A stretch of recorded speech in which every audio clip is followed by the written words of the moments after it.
I'm Wesley Hunt. I'm Wrendon Hunt. And you're in the hunt. Good afternoon, Wesley. How are you today? I'm doing awesome, man. You look good. As do you. Better ingredients. You look like a receiver. You look svelte, like a lean receiver. Thank you. You look like a tailback. I am in my mind. I think in my life I'll forever be a tailback. You're a tailback. Man. I still lift like it. I think I'm not. Yeah. You ever had the conversation about me running and jumping? I can't. I'm not. I don't have the tailback ability, but I want people to look at me and assume that I'm still a tailback. It's all in your mind, Wesley. It really is. I can't tell you you're not a tailback. You're still my favorite tailback. Yeah. Still my favorite tailback. Peter Tips' favorite tailback too. Amen to that. Forever. Amen to that. Forever. Well, speaking of tailbacks, let's talk about the border. Is that not where this goes? That's exactly where this goes. I want to say something. If I could, have a metaphor of a football field. What's happening in our country right now is like going to a Friday night football game and fans just running on the field just because they feel like they can. It's like, hey, man, you don't have a uniform. You're not part of it. Oh, it's okay. You just run on the field, man. I'll say it's like showing to a Friday night football game, but it's a baseball game.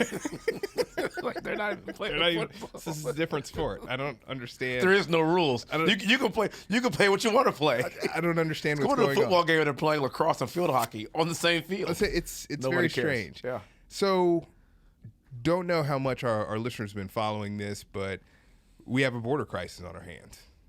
We have had a border crisis on our hands for quite some time.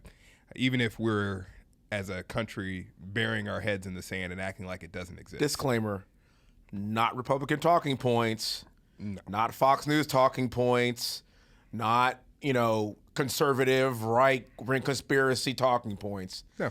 That's my disclaimer. There is a serious problem happening at the border right now. Yes. So in Del Rio, 15,000 Haitians, okay? The crazy thing about what's happening, right, is the administration right now, they can't tell you how many Haitians are at the border. This is sounding eerily like Afghanistan, right? Yeah. Like there are somewhere between 5 and 20,000 Haitians. Let's pick a number of 15,000 Haitians that are at the border that have come because they believe that the administration will allow them into this country, even though they would be illegal immigrants. Huge problem. Yeah. Beyond that, not only are we talking about people who are coming here because they believe that we will openly let them break the laws, it goes back to what we've talked about a couple of times. These people are not being tested for COVID. All of a sudden, they're on planes to different parts of the country for processing. So we're not even leaving all these people in Del Rio. They're just going on planes to different parts of the country for processing. Paid for by who? Paid for by taxpayers' dollars. Thank you. And we're in a position now where it begs the question. First of all, we have people that are coming over, and the question is, how did they get there? Mm-hmm. 15,000 people don't just appear at a place. What is the coordination that goes behind that? What is the money flow that goes behind that? These are 15,000 people from a third world country, and all of a sudden, they just show up at our doorstep. Magically appear. And we have no idea about how they got there, like what is the flow? Could some of these people be willing to do bad things to our country? Yeah. What is the caliber and character of these people who we're bringing in? See, that's why we have an immigration process. Yeah. To determine some of these things before 15,000 people show up at our doorstep. And the only thing that the left side of our country can say is, well, if we don't let them in and let them be Americans, then we're racist. That's horrible when you put it that way. Like that's all we can say. That's all we've got. Like, oh, well, we're not letting you. Oh, it's because they're black Haitians and we're racist. That's why. That's not because we have a process to actually get people into our country to understand who they are and what they can apparently do in our country. We don't have a process. Yeah, well, that's true. I mean, we have laws that if we chose to implement, we do have a process legally, but if you don't want to enforce the law, then you have no process. Yeah. And that's literally what we're seeing right now. Like there is no spoon. There's nothing. It's a good Matrix reference there. There is no spoon. The secret is there is no spoon. There is no enforcement of laws. Yeah. And so then when you have some Border Patrol agents that are mounted, and by the way, the reason why they're mounted on horses is because given that terrain and given the area, actually a horse makes a lot of sense. The fact that you have to say that even, right? I mean, we are literally on a river. Okay? Wrendon, I'm saying this because there's images of these law enforcement officers on horseback, and they're steering their horses with reins. And sometimes the reins kind of go astray in the air, and if you take a picture of it at the most opportune time, it can be perceived as a whip. But newsflash, these agents don't carry whips. Okay. So to your point about the left saying that, oh, well, they're Haitians and then they're black and they're racist, then they double down. Our vice president was just on The View talking about these images that we have just discussed, that we know they're not whips, and she is still doing an investigation while she is the border czar investigating her own problem on something that doesn't exist. She's literally going to do an investigation on Border Patrol agents doing their damn job. Well, in newsflash, you can't roll around the border in a Ford Focus, man. It's not going to work. It's not how this works. It's not going to work. Big people aren't going to hop on motorcycles and John Wick it around the border. That's not how this happens. They're not.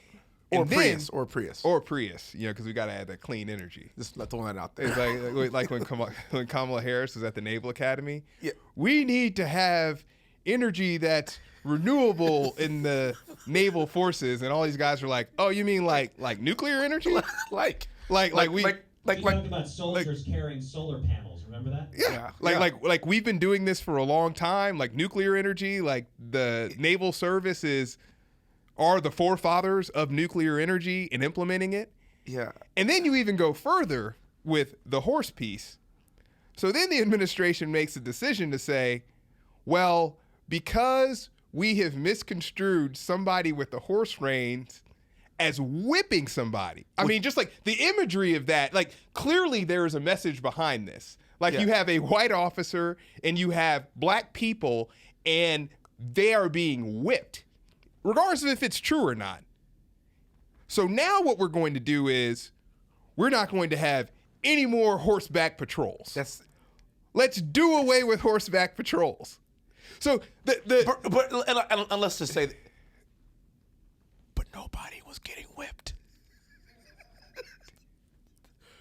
And Wesley, that didn't even happen. Wesley, if the horrible tragedy of somebody getting whipped was actually happening, do the investigation, find out, and punish the people who did it. Don't say this is the best way that we have figured out to patrol our border over decades of experience. So let's just shut that down in the middle of a border crisis. Yeah. You know what that's tantamount to doing? That's tantamount to saying the Afghani people have trained with air support and intelligence. So let's just take air support and intelligence out of the picture and they expect them to and say, oh, well, you guys should be able to figure it out. Yeah. So our Border Patrol agents who have been doing this for years, this is a part of their job. This is the way that they get their job done. Now we're going to say, well, we're not going to do this on horses anymore. But hey, Texas, we're going to make this federal decision. You guys figure out how to enforce it. You're on your own. Yeah. And by the way, we don't like you, Greg Abbott. So we'll just throw that out there too. And the number one responsibility for the federal government is to keep the citizens of this country safe. Actually, that's the number one role. How in the world is this doing your job? You know, we talked about Kamala Harris a lot, even a couple of weeks back, Wrendon, and it's just like, I don't care where you are politically. When you're given a job to do something, that's your job. Last week, she was doing a coin toss at her alma mater. I have no problem with that. That's fine. That's fine. But like, you have a job to do, literally, to fix this border issue or do something about it. And I don't know what else you do. The president said you are the border czar. So you know what you do? You lean in and you be the czar. Yeah. But now you're on The View. You're doing coin tosses. You're circumventing these very difficult, obvious questions. And then when even asked about the border, you start talking about border agents whipping people. It's not even happening. I think it's interesting to say, I want, as a leader and as a border czar, I want to do an investigation. It's your job. Just order it. Just order. What do you mean? Just go down there and figure it out. You're in charge of it. Yeah. And by the way, it's your problem too. Yeah. Which is the biggest issue of this administration, is taking responsibility for anything. Yes. Well, and part of it, one of the best things that I think we learned at West Point, and it's a phrase that I go back to in my mind over and over again: when you're in charge, be in charge. Be in charge. The buck stops here, Harry Truman. When you're in charge, be in charge. It's like they say this. Like, both of them say this. Kamala Harris and President Biden say this. The buck stops with me, but then there's a but. Yeah, there is no but. And then it's followed by a litany of excuses. Yeah. Then it's followed by Trump. And it's followed by Mrs. Bush's problem. This was Harry S. Truman's problem. This is Garfield's problem. This is Lincoln's problem. Not the big orange cat. No, not the president. The president. Like, we keep going back. The next thing you know, it's like, this is Amerigo Vespucci's problem. Like, at what point do you say? I'm gonna play bingo for our podcast.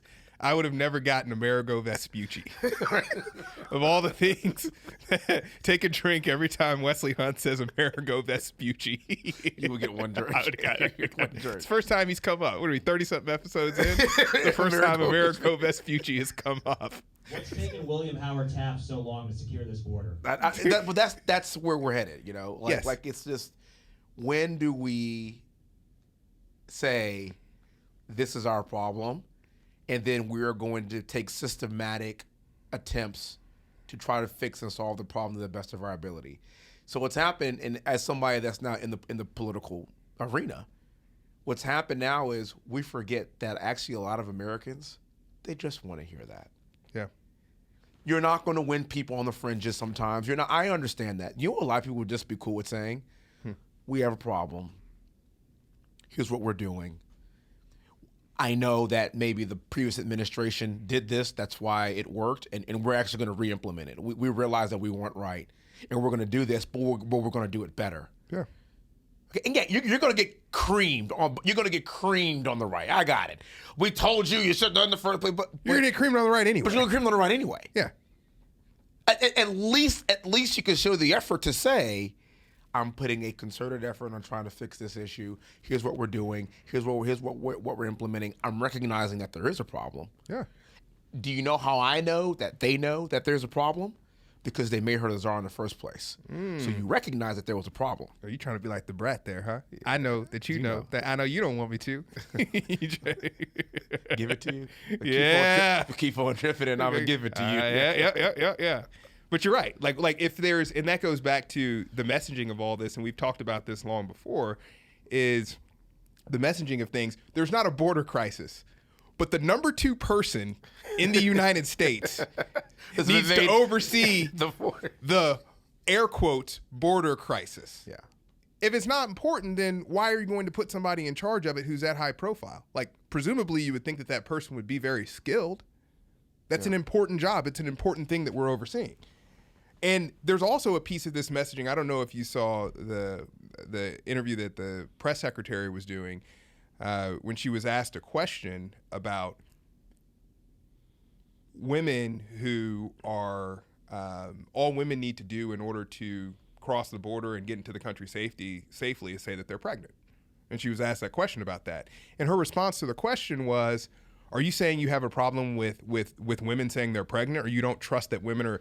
And I'm like, that doesn't make any sense. Like, you're missing the whole point of the question. The whole point of the question is, we're not testing people for COVID. We're not testing whether or not they're pregnant. We're just saying, hey, if you say it, you can come in. And that is a problem. that poses a significant threat to our country from a safety perspective. It's not saying that you don't want people to come in. It's saying we should do a little bit of due diligence. Yeah. It's the Ronald Reagan trust but verify. That's all. We should do a little bit of that. That's all. There's nothing wrong with that. No. And I continue, the border crisis is continuing to be something that bothers me too, in light of everything that we see in Afghanistan too. By the way, 24-hour news cycle, nobody's even talking about that stuff anymore. And by the way, there still are Americans. There's still Americans that cannot get out. There are thousands of green card holders that want to get out and that can't get back to the United States. Yeah. They're cutting off limbs again. Yeah. In Afghanistan. Taliban is riding around in our equipment. Riding around and getting it. They're riding around and getting it, man. He got pictures of Taliban guys with their arms all out the windows in U.S. Humvees, man. I'm riding around and I'm getting it. You know? And we have green card holders that can't, and some U.S. citizens, we don't even know who they are. We have some U.S. citizens and green card holders that can't get here, but the second that people are getting to our border, we're just letting them in, man. Yeah. How ridiculous is that? It's a problem. Troubling times, man. It's a huge problem. And the people are seeing it too. I don't know if you saw the newest Iowa polls. Joe Biden's disapproval rating in Iowa right now is over 60%. Are you serious? I did not see that. Disapproval is over 60%. That's higher at any point in the Obama administration. That's higher at any point in the Trump administration. This is the highest disapproval rating that we've seen from a president in decades. So what's even worse about this is that he's out of here. Yeah. Okay, let's not if this is a glimpse of the first 200 plus days, it doesn't get better. It doesn't get better. He's out of here like Hunter's dignity. Gone. He's out of here. Like the NSYNC song. He's gone. Gone? He's gone. By the way, I don't care who runs against him in 2000. First of all, I don't think he even makes it first of all, I don't think he's going to seek re-election, number one. Yeah. If he did, he's out of here. Wesley. Wrendon, if you realize that you were out of here, why would you just do the right thing? Remember, you have 3 more years, dude. Go for broke. It doesn't matter. You remember the little McDonald's toys they used to give? Of all the little characters when Ronald McDonald was big? Yeah. I think that Grimace and the Hamburglar could beat Kamala Harris and Joe Biden on the ticket. Oh my God, I'd vote for him. Grimace and the Hamburglar's a felon. Yes. Okay. Wrendon, that's like them dudes are in trouble. And like I said, these are again. This is real. Yeah. Like independents in this country are like, okay, I wasn't voting for this. Yeah. And I've been told, and I get told this every day. I get messages and emails, and I was at an event last night. Like, I did not vote for this. Well, it was a moderate ruse. Yes. Because you looked at people who were like, okay, Bernie Sanders isn't where we are. Joe Biden at least has a history and track record within the party of being seen as a little bit more moderate. And then all of a sudden, he gets into office, and you look at taxes and the border, and you're just like, wait a minute, that was a ruse. It's a brilliant scheme. Okay, and this is what tends to happen. This is what tends to happen a lot. It's Bernie Sanders is so far left. It's so far left that we get fixated and get comfortable with the idea of him being so far left that anything right of that'll do, and forgetting that's pretty far left as well. Yeah. And I'm going to give you an example of this. It's happening again with this infrastructure package. Okay? They're trying to pass a $3.5 trillion infrastructure package. Now, they're not going to get that. But when you say, but 1.2 is better, no, it's not. And do you know why it's not? How much would it cost us to completely overhaul the country's interstate highway system? How much would it cost? A lot. $600 billion. We forgot that $1 billion is a lot of money. Yeah. But because they've pushed us so far to thinking that we can accept $3.5 trillion, that we think, well, hell, 1.2 is a great idea. It's still a bad idea. Somebody needs to stand up and say, we don't need $1 trillion to fix infrastructure. Let's get this down to the B's, please. Yeah. Because it's still a lot of money. Yeah. And this is where people have got to understand how this works and understand that tactic.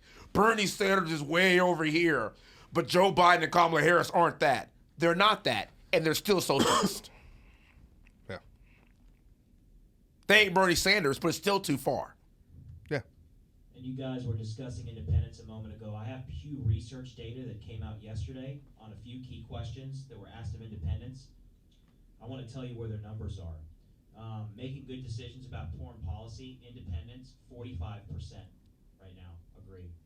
Independents on making good decisions about economic policy, Biden's at 48. Decisions on immigration, he's at 43. On the question of bringing the country closer together, independents have him at 34% approval. I'm telling you, man, people are about to start speaking with their vote. Wow. I mean, this is real. This is really happening, where we're starting to see, I think, the results of not only ineffective leadership, but ineffective strategy. Yeah. Right? Well, I don't think there is a strategy, though. That's the problem. I don't think there's any kind of strategy. That's a problem. And I think a lot of that is rooted in the inconsistencies of constantly talking out of both sides of your mouth. Yeah. Like, I don't know if you've seen the reports recently where Joe Biden might get a pretty hefty tax bill coming up to the tune of a couple $100,000 because he wasn't paying the payroll taxes that he was supposed to be paying over the years, which is what goes into funding things like Obamacare, right? Yeah. And so you have somebody, once again, a multimillionaire who is basically waging class war in this country and talking about the haves and have-nots and what they do. It's the AOC at the Met Gala. Yeah. It's the same type of thing, right? Where it's like you're trying to wage class wars in a dress that costs more than people make in a year. Yeah. And you're trying to wage these class wars in a way where you're at a gala where all the help is wearing masks And nobody else. and none of you are. Yeah. And then you want to turn around and talk about another party being racist and all this kind of stuff, where you have a number of workers, including a whole lot of minorities, who are really relegated to being just the help. But because you give some money to a cause and things like, it's a latte liberal. You give some money to a cause, you have a black friend or two, you have a sensitive heart for things. No, what are you really doing? Yeah. And this goes back to another thing I want to discuss, the Emmys, Yeah. right? Emmys last week were held in Los Angeles, LA County. And by the way, I think it was the lowest ratings. Hey, Mac, you check on that. I think it was the lowest ratings for any Emmys in the history of the country, by the way. But continue. Yeah. But I mean, you're talking about this is being held in LA County. These people were packed like sardines in there. Seth Rogen made a joke about it. Like, hey guys, we're a little close. I thought this was going to be outdoors. What's going on here? He made a joke about it because you have all these people who are sitting in close proximity to each other. And then the LA Department of Health, they come out and they say, well, all the people were vaccinated and all the people and they were sophisticated, I'm sure. And all the people had negative COVID tests. Do you know what all the help had to have too? They had to be vaccinated and they had to have negative COVID tests too. And all of those people were wearing masks as they served these people. It's disgusting. Isn't that pathetic? So did you hear the statement that came out after that? Yeah. To explain why they didn't have to wear masks? I'm sure it wasn't good. Of course it wasn't good. Or logical. Of course it wasn't good. The deal is this: they were performers, and the Emmys, and apparently there's an exemption in Hollywood if you're performing that you don't have to wear a mask, like on a set of a movie if you're performing. And so what they were trying to make the argument is that they were still performing for the Emmys because they are technically actors that were at this award ceremony, and they were performing as actors getting awards. That's fishy. Seriously. Because they were sitting in a room having a dinner? Because seriously, that was the official statement that was made about that. Dead serious. That's fishy, man. But it's just a level of hypocrisy that people are now paying attention to, and you really have a hard time fooling people these days. But once again, the media has absolutely no problem showing a white Border Patrol agent whipping, in air quotes, allegedly, yes, a Haitian person to show the imagery of really slavery times. We have no problem doing that. But where are the images of people walking around as quote unquote the help that aren't even allowed to walk around without masks when they've done the exact same thing that everybody else had to do? Like, is that not a double standard?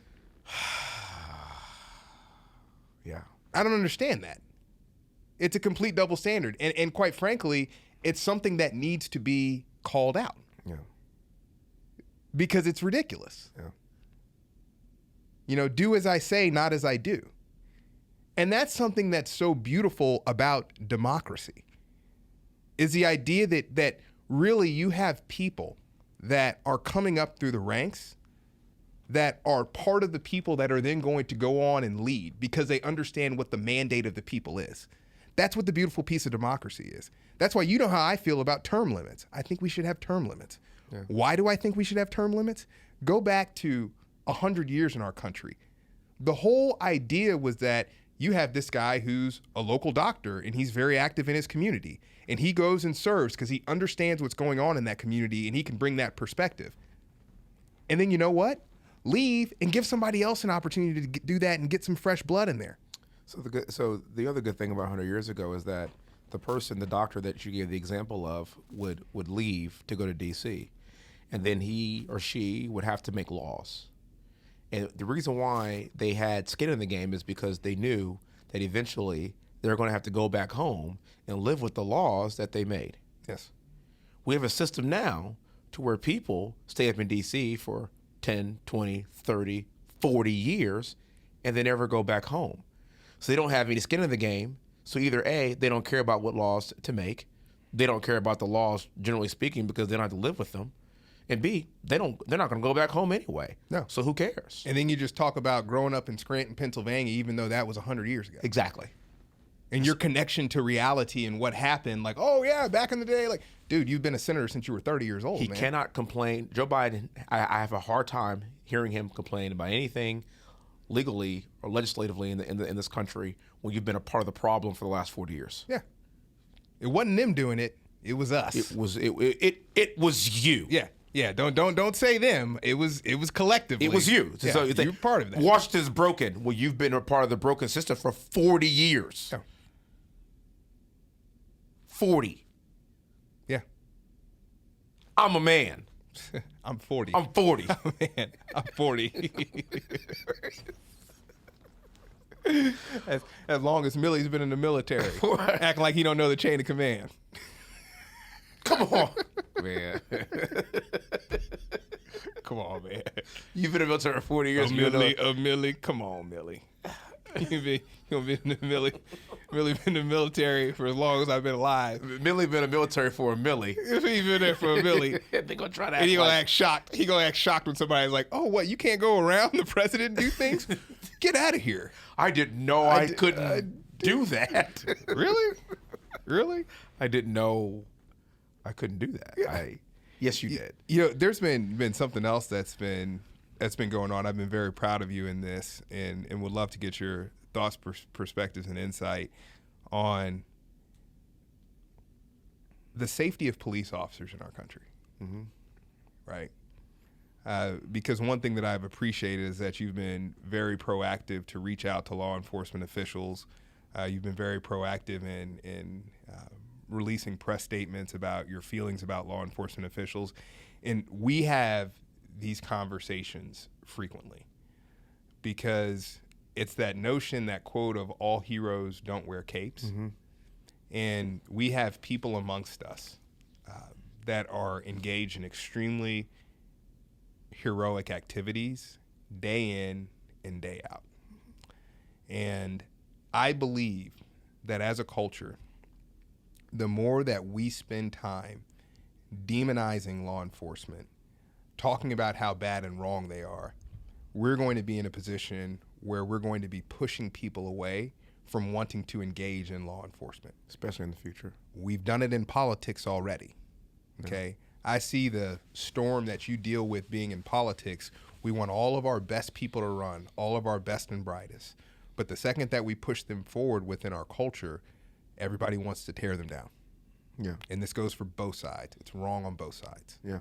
And one thing, once again, I've been proud that you've been standing up in this battle to make sure that people within our communities and more broadly understand how brave law enforcement officials are, how yes, there are things that happen that are imperfect, but what would our society be without these individuals? Oh my gosh. And we had a recent death, so would love to get your perspective on it. Yeah, and this is the 5th police officer that we've lost in Houston this year, which is 5 too many.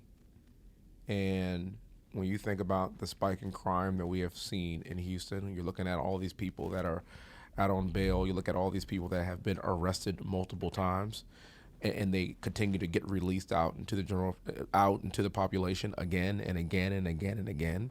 And we have a hard time recognizing that there are bad people in this world that deserve to be in jail.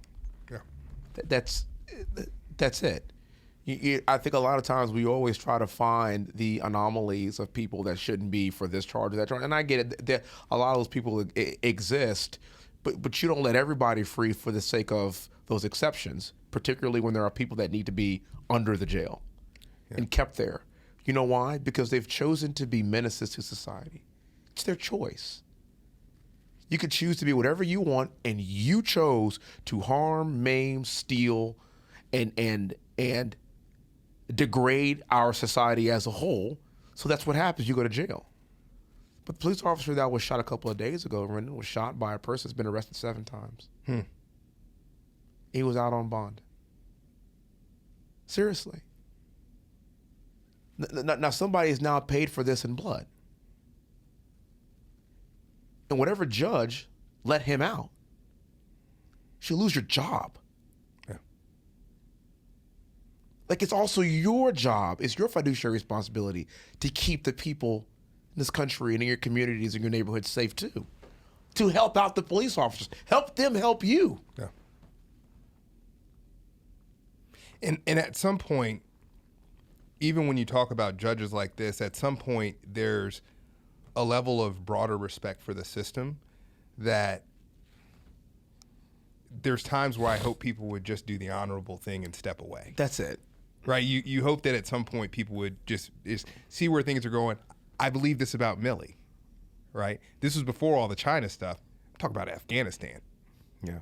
Right? Like, have you no shame?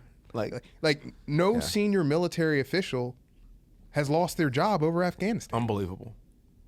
It's Not unbelievable. one. It's unbelievable to me.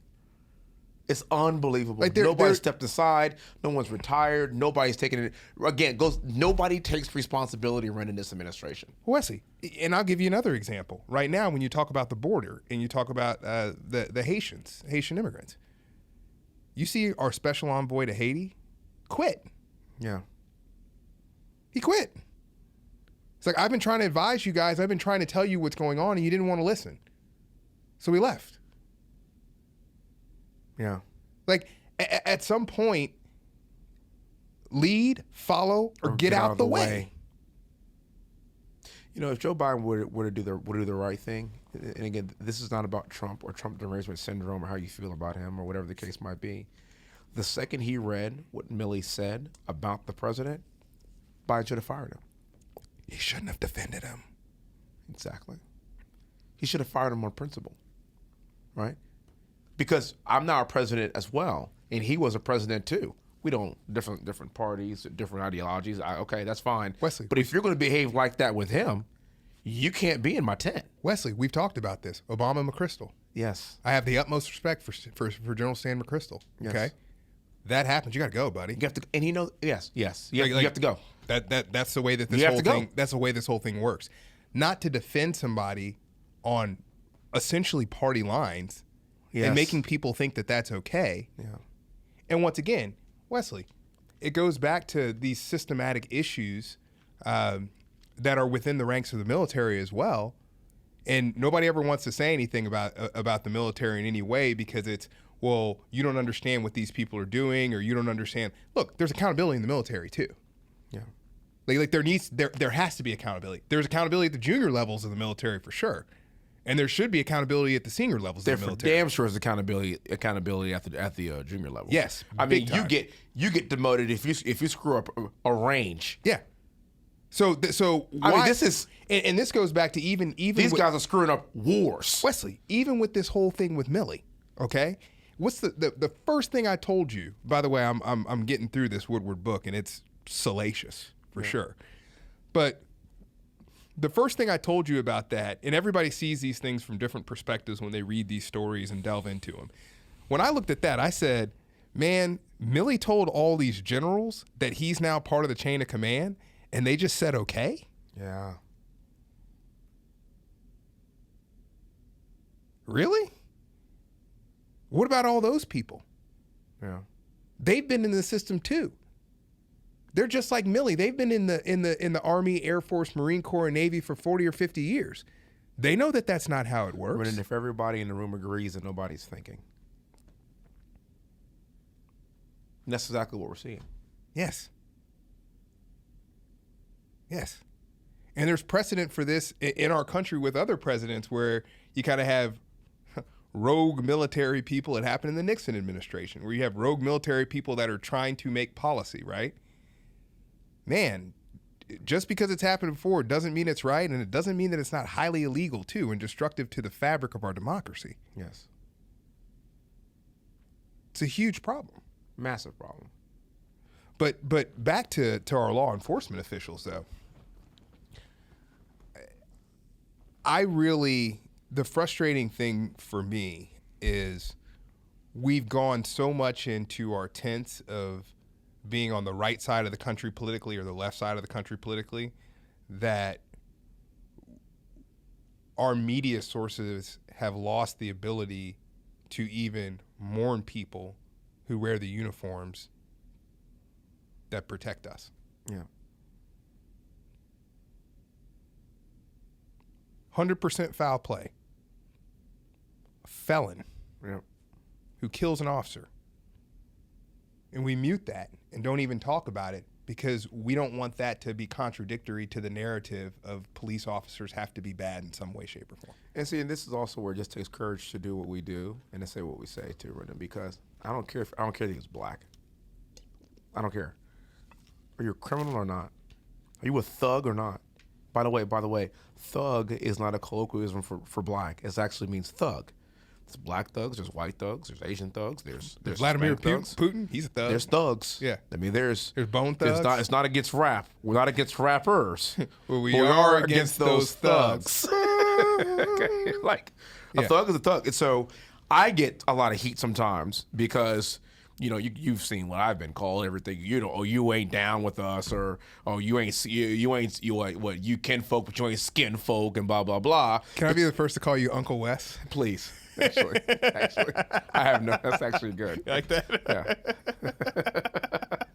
and I'm like, I'll get called Uncle Tom. And I'm like, Uncle Tom, and that's pretty harsh. How about like Cousin Tom? Like, can I get a cousin once removed? I mean, uncle's real. Like, come on, guys. Like, Cousin Tom is better. Like, third Cousin Tom. I mean, come on, man. Let's at least get creative, right? Like, Don't call me Uncle Tom. At least call me Uncle Wes. Like, incorporate my name into it. Like, my name's not Tom. let's be creative.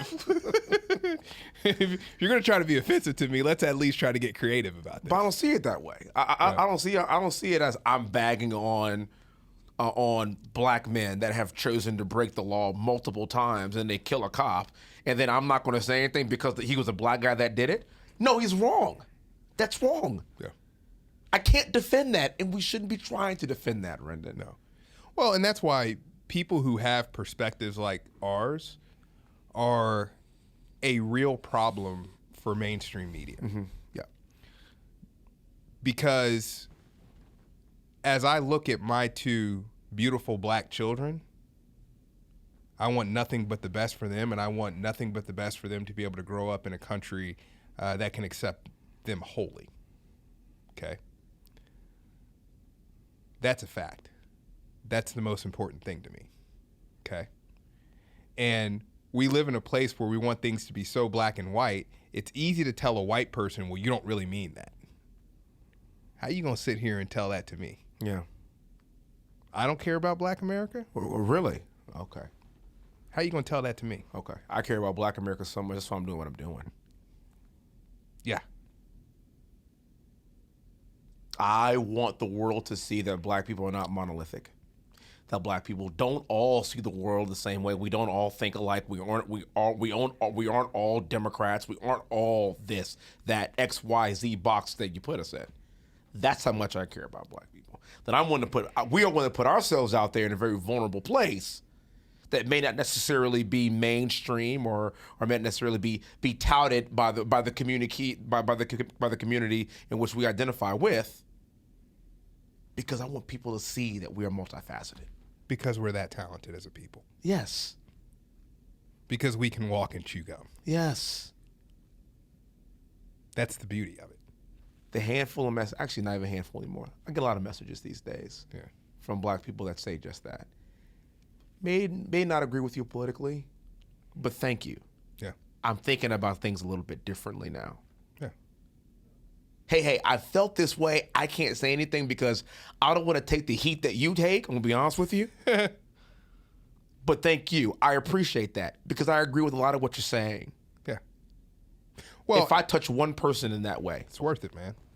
It's fine with me. It's worth it. And that's where even you look at somebody like Larry Elder is a very good example of this. I mean, Larry Elder's a libertarian. There's many things that I don't agree with Larry Elder from a policy standpoint. But I'm very proud that he, over the course of his career, has been willing to step out and push the needle and give a different perspective. Yeah. That it's a well-researched perspective, that it's a well-thought-out perspective. A very well-articulate perspective. A well-articulated perspective. That's extremely intelligent perspective. Because you know what you need. That's why you have political parties. You got to have choices, man. Yes. And that's part of the problem that we've seen more broadly in politics is we are eliminating the idea of having a choice of how you think because people are trying to tell us how to think. Because we do things like put a white guy on a horse who looks like he's whipping a black guy and say, this is what's happening and everything is wrong and everybody's against you and this is divisive.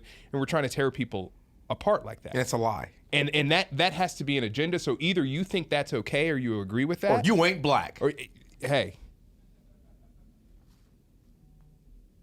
In the words of Joe Biden. Right. So either you think that all that is a thing or you can't identify with us and you're not down with us. And quite frankly, it's just not that simple. It never is. It's a little bit more, not a little bit, it's a lot more complicated than that. Take us out. I sure will. I will take us out, but before I take us out, I must say, me and 3 buddies yesterday, we won a golf scramble yesterday. It was awesome. Damn sure wasn't because of you. There were 2 former college golfers that were on our team. And the charity that we were playing for was Texas Center for the Missing. And I tell you, it was humbling and overwhelming to see the stories of people whose loved ones have just gone missing. Yeah. And we always think with these Amber Alerts and all these types of things, we think that happens through public funding. That's private funding, man. People are spending money to actually find these people. It's awesome. One lady told a story, her 16-year-old, and this was probably about 10 years ago, 16-year-old got off of a bus. They never saw her again. Wow. Right? And as people who have kids. I couldn't imagine that. Wow. Yeah. And seeing things like that was really allowed me to put some things into perspective. And once again, it's what I hope we bring to the table is this level of empathy that people got a story and people are going through things. Yeah. It's real. The struggle is real in politics. The struggle is real in life and what we're dealing with every day, day in and day out. So that to say, check on your people always. It's still a hard time in our country. People are still dealing with a whole lot of stuff. Mm-hmm. And with that, I will say, smiles are contagious. So make someone's day. God bless you. God Thank bless you. you.